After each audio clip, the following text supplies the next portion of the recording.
আপনি প্রায় শিরক নিয়ে বলেন। আপনি কোন ধরনের শিরকের কথা বলছেন? শিরক এবং এর বিভিন্ন রূপ। আল্লাহ সুবহানাহু ওয়া তাআলা এবং নবী মুহাম্মদ সাল্লাল্লাহু আলাইহি ওয়াসাল্লাম স্বপ্নে আমাকে শিরক এবং এর বিস্তারিত রূপ সম্পর্কে পুঙ্খানুপুঙ্খভাবে শিক্ষা দিয়েছেন। এবং আমার একটি স্বপ্নে আল্লাহ তাআলা বলেছেন যে, কাসিম, এই পৃথিবী কখনোই এতটা শিরকে ভরে যায়নি যতটা আজকে হয়েছে। তো শিরক, বিশেষ করে বড় শিরক হলো যদি কোনো ব্যক্তি আল্লাহ ছাড়া অন্য কারো সামনে সেজদা করে। আরেকটি শিরক হলো আমাদের শহরের চারপাশে, আমাদের বাড়িতে, আমাদের রেস্টুরেন্টে, হোটেলে অনেক মূর্তি আছে। এই মূর্তিগুলো আমাদের দৈনন্দিন জীবনের অংশ। আমরা মূর্তি রাখি যাতে আমাদের হোটেল, শহর বা বাড়ি আরও সুন্দর দেখায় এবং আকর্ষণীয় লাগে। এই মূর্তিগুলোই সেই একই মূর্তি যা ছিল কাবায়। আর নবী মুহাম্মদ সাল্লাল্লাহু আলাইহি ওয়াসাল্লাম ফতহে মক্কার সময় সেগুলো সম্পূর্ণরূপে ধ্বংস করে দিয়েছিলেন। সেখানে ছিল ৩৬০টি মূর্তি, মিথ্যা দেবতা। নবী মুহাম্মদ সাল্লাল্লাহু আলাইহি ওয়াসাল্লাম নিজ হাতেই সেই সমস্ত মূর্তিগুলো ধ্বংস করেছিলেন। আর আজকের এই মূর্তিগুলো একই জিনিস, শুধু উপকরণ এবং আকৃতিতে ভিন্ন। না হলে ওগুলোও ছিল নিছকি মূর্তি, আর এগুলোও তো মূর্তি। আর যদি আমরা দেখি, সৌদি আরবও শিল্প সংস্কৃতি এবং তাদের ইতিহাসের নামে লাত ও উজ্জা নামের মিথ্যা দেবতার মূর্তি তৈরি করছে। আর লাত ও উজ্জা মিথ্যা দেবতা, যাকে খালিদ বিন ওয়ালিদ নবী মুহাম্মদ সাল্লাল্লাহু আলাইহি ওয়াসাল্লামের সময় ধ্বংস করেছিলেন। তো আমরা মুসলমানরা কাফেরদের অনুসরণ করছি। আর কাফেরদের অনুসরণ করতে গিয়ে আমরা তাদের সংস্কৃতি গ্রহণ করছি। আর তাদের সংস্কৃতি হলো, জানেনই তো, তারা শহরের চারপাশে সর্বত্র অসংখ্য মূর্তি বানায়, পশুর আকৃতির বিভিন্ন সাজসজ্জার জিনিসপত্র রাখে। আর আমরা মুসলমানরা তাদের অনুসরণ করছি এবং একই কাজ করছি। আর এই শিরক এবং এর আরেকটি রূপ হলো ছবি, অদরকারি ছবি, যেগুলো আপনি শহরের চারপাশে দেখতে পারেন, বড় বড় বিজ্ঞাপনের বোর্ড। আর বাড়িতে ছবি, কিছু মানুষ সেলিব্রিটিদের ছবি ব্যবহার করে এবং নিজেদের ছবি দেয়ালে রাখে, এবং কেউ কেউ পরিবারের ছবিও রাখে। তো এগুলো সবই শিরক এবং এর বিভিন্ন রূপ। আর আমাদের এটা খুব গুরুত্ব সহকারে নিতে হবে, কারণ শিরক হচ্ছে সবচেয়ে বড় জুলুম। কুরআনে সূরা লুকমানে আল্লাহ সুবহানাহু ওয়া তাআলা উল্লেখ করেছেন, শিরক হচ্ছে নিঃসন্দেহে সবচেয়ে বড় জুলুম। আর যদি আমরা কিয়ামতের শেষ সময়ের হাদিস দেখি, সেখানে উল্লেখ আছে যে শেষ সময়ের কাছাকাছি, আখির জামান এর সময় দুনিয়া জুলুমে ভরে যাবে। আর আমরা ভাবি এই জুলুম হচ্ছে ইসরায়েল যা ফিলিস্তিনের সাথে করছে তা। এটাই জুলুম না, আসল জুলুমের অর্থ হচ্ছে শিরক এবং তার বিভিন্ন রূপ। দুনিয়া জুলুমে ভরে যাবে মানে হচ্ছে দুনিয়া শিরক ও তার বিভিন্ন রূপে ভরে যাবে। আমরা দেখতে পাই প্রতিটি শহরে এবং প্রায় প্রতিটি জায়গায় এই মূর্তি, এই ছবি সব জায়গাতেই দেখতে পাই। তাই এই দুনিয়া এখন শিরক ও তার বিভিন্ন রূপে ভরে গেছে। এবং এখন আমি এখানে একটি হাদিস শেয়ার করতে চাই। একটি হাদিস আছে, নবী মুহাম্মদ সাল্লাল্লাহু আলাইহি ওয়াসাল্লাম তার ঘরে বসেছিলেন, তার নিজের বাড়িতে, এবং জিব্রাইল আলাইহিস সালাম এলেন, কিন্তু তিনি নবী মুহাম্মদ সাল্লাল্লাহু আলাইহি ওয়াসাল্লামের ঘরে প্রবেশ করছিলেন না। তখন নবী মুহাম্মদ সাল্লাল্লাহু আলাইহি ওয়াসাল্লাম জিজ্ঞেস করলেন, তুমি আমার ঘরে কেন প্রবেশ করছো না? তখন জিব্রাইল আলাইহিস সালাম উত্তর দিলেন, তোমার ঘরে একটি ছবি আছে, তোমার ঘরে একটি পর্দা আছে এবং তাতে ছবি আঁকা আছে। হয় তুমি সেই ছবির মাথা কেটে দাও, অথবা তোমার পায়ে পিষে ফেলো, তারপর আমি আসব। আর আমরা মালাইকা, আমরা ফেরেশতারা সেখানে আসি না, যাই না, সেখানে যাই না যেখানে ছবি থাকে। তাহলে এটা স্পষ্টভাবে হাদিসে উল্লেখ আছে, এবং এটা স্পষ্টভাবে দেখায় যে আল্লাহ তার ফেরেশতাদের নিষেধ করেছেন, যেখানে ছবি থাকে তারা সেখানে যায় না। তাহলে কি হতো যদি মুহাম্মদ সাল্লাল্লাহু আলাইহি ওয়াসাল্লাম এই ছবিগুলো সরাতে অস্বীকার করতেন? জিব্রাইল আলাইহিস সালাম নবী মুহাম্মদ সাল্লাল্লাহু আলাইহি ওয়াসাল্লামের ঘরে প্রবেশ করতেন না। তো নবী মুহাম্মদ সাল্লাল্লাহু আলাইহি ওয়াসাল্লাম বলেন, জিবরিল আলাইহিস সালাম যা বলছেন সেটাই আসলে আল্লাহর আদেশ। তিনি আল্লাহর আদেশে, তাই তিনি সঙ্গে সঙ্গে এই ছবিটি তার ঘর থেকে সরিয়ে ফেললেন এবং তারপর জিব্রাইল আলাইহিস সালাম তার ঘরে এলেন। ভাবুন, তিনি হচ্ছেন মুহাম্মদ সাল্লাল্লাহু আলাইহি ওয়াসাল্লাম, আল্লাহর সর্বশেষ এবং সবচেয়ে প্রিয় নবী। যদি জিব্রাইল আলাইহিস সালাম ছবির কারণে তার ঘরে প্রবেশ না করেন, তাহলে আমরা তো সাধারণ মুসলিম। যদি আমাদের ঘরেও ছবি থাকে, তাহলে কিভাবে আল্লাহর রহমতে ফেরেশতা আমাদের ঘরে প্রবেশ করবেন? তো এই ধরনের শিরক ও তার রূপের কারণে আল্লাহর সঙ্গে আমাদের সংযোগ বিচ্ছিন্ন হয়ে যায়। আর আল্লাহ সবকিছু জানেন। নিশ্চয়ই তিনি সমস্ত জগতের পালনকর্তা, কিন্তু তিনি কিছু নিয়ম তৈরি করেছেন, তিনি কিছু সিস্টেম তৈরি করেছেন। আর আল্লাহ কখনোই তার নিজের নিয়মের বিরুদ্ধে যান না। তো তিনি ফেরেশতাদের সৃষ্টি করেছেন তার ও তার বান্দার মধ্যেকার সংযোগ হিসেবে। ফেরেশতাদের মাধ্যমে একটি সংযোগ থাকে। তাহলে যখন ফেরেশতারা ছবি ও মূর্তির কারণে আমাদের ঘরে আসতে পারে না, তখন এর মানে আমাদের সংযোগ আল্লাহর সঙ্গে বিচ্ছিন্ন হয়ে যায়, আমাদের সংযোগ কেটে যায়।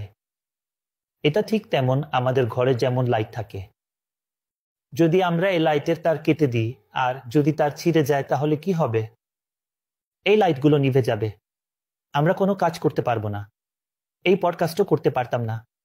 তো আমরা যত কিছু পরিবর্তন করি, লাইট বদলাই, নতুন লাইট লাগাই, আমদানি করা লাইট লাগাই, যাই করি না কেন তা ঠিক না করা পর্যন্ত লাইট জ্বলবে না। যখন আমরা তার ঠিক করি, তখন লাইটগুলো জ্বলে উঠবে। তাহলে একইভাবে যেমন আমাদের সংযোগ আল্লাহর সাথে বিচ্ছিন্ন হয়ে আছে এই ছবি আর মূর্তির কারণে, আর আল্লাহ কোরআনে উল্লেখ করেছেন লাইলাতুল কদরে আল্লাহ পৃথিবীতে আসেন ফেরেশতাদের নিয়ে, ফেরেশতাদের সাথে। আর আল্লাহ ফেরেশতাদের বলেন, যাও দেখো আমার বান্দা কি করছে। আর যখন আল্লাহর রহমতের ফেরেশতারা আমাদের বাড়িতে আসতে চান, তারা দেখবে, ওহ, আমাদের বাড়িতে ছবি আছে, আমাদের বাড়িতে মূর্তি আছে। আর আল্লাহ তাদের এই জায়গায় প্রবেশ করতে নিষেধ করেন। তো তারা আর আমাদের বাড়িতে প্রবেশ করতে পারে না। তারা এমনকি জানতেও পারে না আমরা লাইলাতুল কদরে কি করছি, সাধারণ দিনগুলোতে কি করছি। আমরা নামাজ পড়ছি, দোয়া করছি, আমরা কি করছি তারা জানতে পারে না। আর তারা আল্লাহর কাছে ফিরে যাবে এবং বলবে, হে আল্লাহ, আমরা তাদের বাড়িতে প্রবেশ করার চেষ্টা করেছিলাম, তাদের বাড়িতে একটি মূর্তি আছে, তাদের বাড়িতে একটি ছবি আছে, এবং আপনি আমাদের নিষেধ করেছেন সেই বাড়িতে প্রবেশ করতে যেখানে ছবি বা মূর্তি আছে। তাই তারা হয়তো আমাদের শহরেও প্রবেশ করতে পারে না, ফলে আমাদের সংযোগ বিচ্ছিন্ন হয়ে যায়। তাহলে আল্লাহ ফেরেশতাদের বলবেন, ঠিক আছে, তাদেরকে তাদের বর্তমান অবস্থায় ছেড়ে দাও। যদি তারা তাদের এই অবস্থা পরিবর্তন করতে না চায়, তাহলে তাদের একাই ছেড়ে দাও। তো এভাবেই আমরা মুসলমানরা দিন দিন আরও নিচে নেমে যাচ্ছি।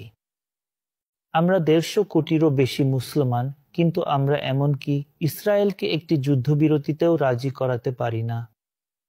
আমাদের টাকা আছে, আমাদের সেনাবাহিনী আছে, কিন্তু কেন আমরা অন্য মুসলিমদের সাহায্য করতে পারি না? আমরা ফিলিস্তিনকে সাহায্য করতে পারি না। আমরা কাশ্মীর বা পৃথিবীর কোনো মুসলমানকেই সাহায্য করতে পারি না। কেন? কারণ আল্লাহ আমাদের সাহায্য করছেন না, কারণ আমাদের পরিকল্পনা সফল হচ্ছে না, কারণ আল্লাহর সাথে আমাদের সংযোগ বিচ্ছিন্ন হয়ে গেছে। তাই আমাদের অবশ্যই আল্লাহর সাথে সেই সংযোগ পুনরুদ্ধার করতে হবে। কিভাবে আমরা সেই সংযোগ ফিরিয়ে আনতে পারি? আমাদের বাড়ি, আমাদের শহর, আমাদের রেস্টুরেন্ট থেকে ছবি ও মূর্তি সরিয়ে ফেলে। তখন আল্লাহর সাথে আমাদের সংযোগ পুনরুদ্ধার হবে। তখন আল্লাহ বলবেন, ঠিক আছে, ফেরেশতাদের বলবেন, যাও এবং দেখো আমার বান্দারা কি করছে, মুসলমানরা কি করছে। তখন তারা আমাদের বাড়িতে আসবে এবং আমাদের অবস্থা দেখবে, কেন আমরা কষ্টে আছি, কোথায় আমরা কষ্টের মধ্যে যাচ্ছি, এবং আমরা আল্লাহর কাছে দোয়া করছি, এসো এবং আমাদের সাহায্য করো, আমরা বিপদে আছি। তারপর ফেরেশতারা আল্লাহর কাছে যাবে এবং বলবে, হে রব, আপনার বান্দারা, আপনার মুসলমানরা খুব খারাপ অবস্থায় আছে, তারা অনেক কষ্টের মধ্যে দিয়ে যাচ্ছে, তারা দোয়া করছে, তারা কাঁদছে, তারা আল্লাহর কাছে দোয়া করছে, তারা আপনার কাছ থেকে সাহায্য চাইছে। তখন আল্লাহ বলবেন, ঠিক আছে, এখন আমি যাব এবং তাদের সাহায্য করব। যখন আমরা শিরক ও তার সব রূপগুলো দূর করব, তখন আল্লাহ আমাদের সাহায্য করবেন। মুসলমানরা আবার একত্রিত হবে, ইসলাম আবার মাথা উঁচু করে দাঁড়াবে।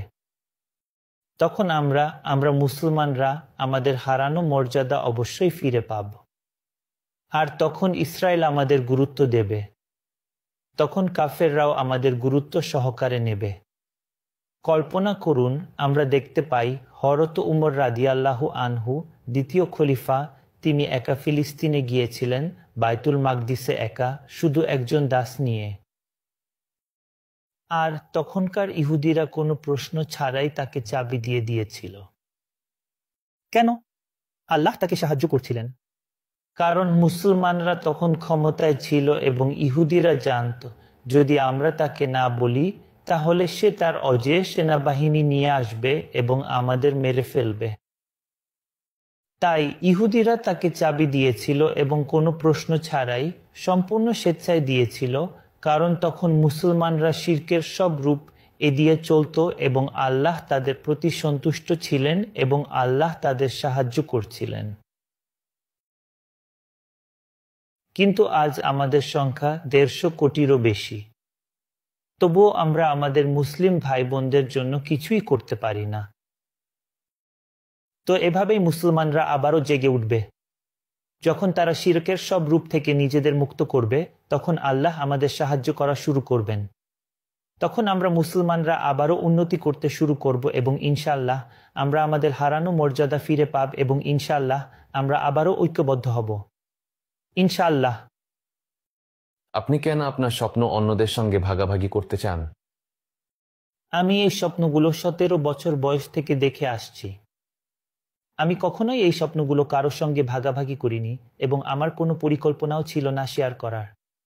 কিন্তু 2014-তে আল্লাহ ও নবী মুহাম্মদ সাল্লাল্লাহু আলাইহি ওয়াসাল্লাম আমাকে নির্দেশ দিয়েছেন স্বপ্নগুলো অন্যদের সঙ্গে ভাগাভাগি করতে। এ কারণেই আমি আমার স্বপ্নগুলো অন্যদের সঙ্গে শেয়ার করছি। আর এর আগে আমি কখনোই আমার স্বপ্নগুলো শেয়ার করিনি। যদি আল্লাহ এবং নবী মুহাম্মদ সাল্লাল্লাহু আলাইহি ওয়াসাল্লাম আদেশ না করতেন, তাহলে হয়তো আজ পর্যন্ত কেউ আমার স্বপ্নগুলোর কথা জানত না যে এমন কেউ আছে যে এই ধরনের স্বপ্ন দেখে। আপনি যদি আমার স্বপ্নগুলোর কথা জানেন, তাহলে সেটা এ কারণেই যে আল্লাহ এবং নবী মুহাম্মদ সাল্লাল্লাহু আলাইহি ওয়াসাল্লাম আমাকে আদেশ করেছেন তাই। আর এখানে আমার কোনো ব্যক্তিগত লাভ নেই, আমি কারো কাছ থেকে কোনো পুরস্কার চাই না এবং আমি শুধু নবী মুহাম্মদ সাল্লাল্লাহু আলাইহি ওয়াসাল্লামের জন্যই এই কাজটি করছি। আপনি কখনো ইন্দোনেশিয়া নিয়ে স্বপ্ন দেখেন? হ্যাঁ, আমি ইন্দোনেশিয়া সম্পর্কেও অনেক স্বপ্ন দেখেছি। কি ধরনের? যেমন আমি স্বপ্নে দেখেছি যে আমি ইন্দোনেশিয়ায় গিয়েছি এবং আমার একটি পুরনো স্বপ্ন আছে। সেই স্বপ্নে আমি আমার নিজের বাড়ি থেকে, মানে আমার জন্মভূমি পাকিস্তান থেকে যাত্রা শুরু করি এবং আমি না বলতে পারেন, স্বপ্নে আমি আকাশে দৌড়াতে শুরু করি। হাঁটা নয়, বরং আমি যেন উড়ছি। হয়তো এটা প্রতীকীভাবে, হয়তো আমি অবশ্যই কেউ আকাশে দৌড়াতে পারে না, কিন্তু হয়তো প্লেন দিয়ে। আমি প্রথমে পূর্ব দিকের দেশগুলোতে যাই, তারপর কিছু এবং আমি মধ্যপ্রাচ্যের মধ্য দিয়ে যাই। আমার কিছু স্বপ্নে আমেরিকায় যাই, তারপর আবার কিছু। আমার স্বপ্নে আমি যুক্তরাজ্যেও গিয়েছি। তারপর মানুষ আমার স্বপ্ন সম্পর্কে জানতে পারে। তাই আমি নিশ্চিত নই। আমার ইন্দোনেশিয়ায় আসার কোনো পরিকল্পনা ছিল না, কিন্তু হঠাৎ আল্লাহর পরিকল্পনায় আমি মালয়েশিয়ায় গেলাম, তারপর শুধু ঘুরতে ইন্দোনেশিয়ায় এলাম। আর হয়তো এটাই সেই স্বপ্ন যেটা আমি ইন্দোনেশিয়া সম্পর্কে দেখেছিলাম। আর আমি এটাও দেখেছি যে ইন্দোনেশিয়া, মালয়েশিয়া, বাংলাদেশ, এই দেশগুলো ভবিষ্যতের তাৎপর্যপূর্ণ ঘটনাগুলোতে একটি বড় এবং গুরুত্বপূর্ণ ভূমিকা রাখবে। এমনকি তারা পাকিস্তানকেও সাহায্য করবে ইসলামের উত্থান এবং মুসলিম উম্মাহর পুনরুত্থানে। আর তারা পাকিস্তানকে গাজওয়াতুল হিন্দেও সাহায্য করবে তাদের সেনাবাহিনী ও অন্যান্য মাধ্যমে।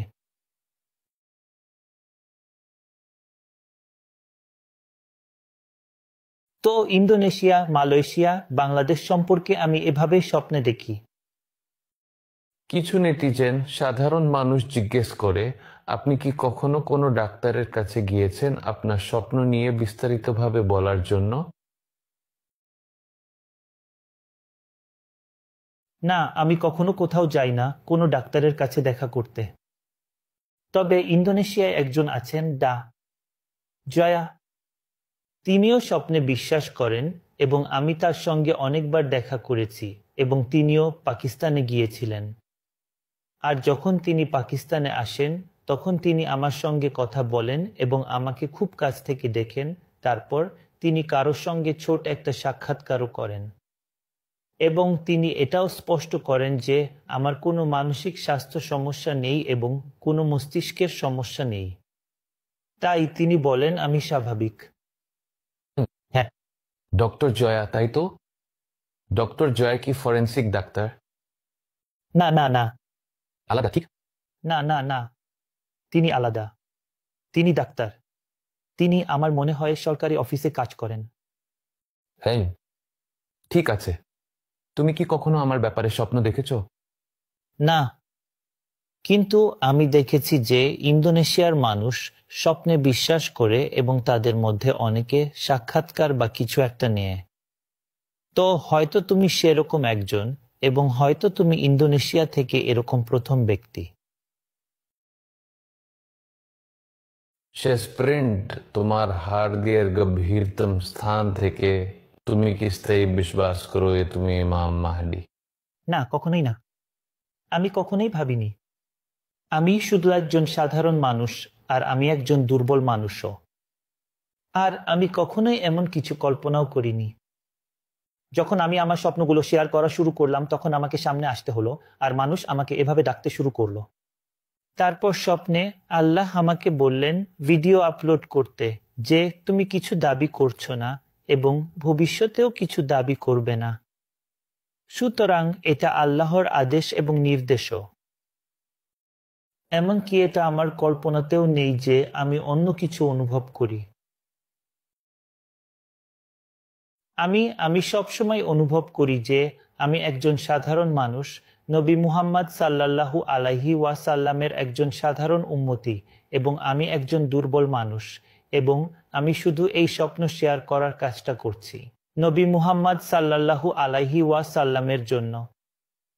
আর যদি নবী মুহাম্মদ সাল্লাল্লাহু আলাইহি ওয়াসাল্লাম কারো স্বপ্নে আসেন এবং তাকে কিছু করতে বলেন, তাহলে আমি মনে করি না কেউ নবী মুহাম্মদ সাল্লাল্লাহু আলাইহি ওয়াসাল্লামকে না বলতে পারবে।